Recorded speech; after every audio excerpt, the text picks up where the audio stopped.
Magandang araw sa lahat, welcome po ulit dito sa ating channel ang Showpol.ph. Maraming salamat sa lahat ng nag-subscribe indeed.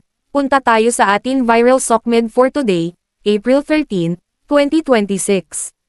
Mula sa Facebook page ng Pinoy Trend, published as is. Yusek Castro, ipapasilap sa DILG ang press conference ni Mayor Baste.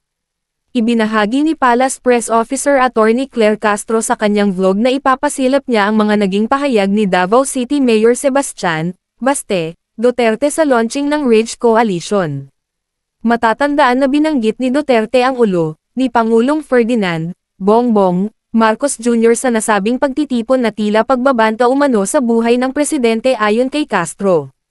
Ganyan sila katatapang. Hindi ba ito nakikita ni DILG Secretary John Vic Remulla? Pagbabanta ito ulit, ani Castro. Gustong patalsikan talaga ang Pangulo, it's either gawan ng hindi maganda, patalsikan para makaupo lang si VP Sara, dagdag pa niya. Sinabi naman ni Castro na ipapasilap niya sa DILG ang mga nasabing pahayag ni Duterte.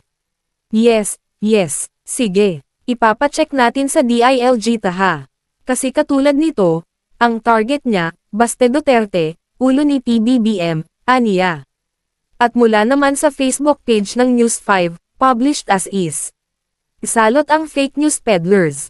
Pinabulaanan ni Palace Press Officer Yusek Claire Castro ang pahayag ni Senador Amy Marcos tungkol sa kalusugan ni Pres Bongbong Marcos sa kanyang video message.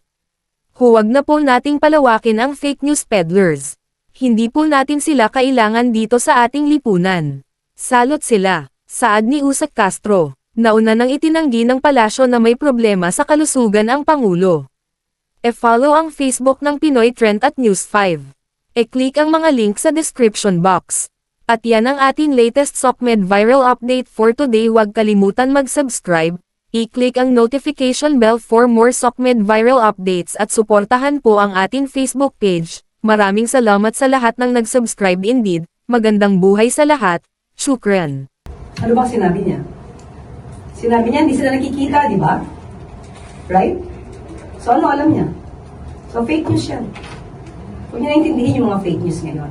Ang intindihin po natin kung ano po ang nire-report ng mainstream media at kung ano po ang nakikita niyo mismo sa Pangulo kapag kayo po ay sumasama sa event ng Pangulo. Yun na lang po ang mas importante. Huwag na po natin palawakin ang mga fake news peddlers. Hindi po natin sila kailangan dito sa ating lipunan. Salot sila. Salamat.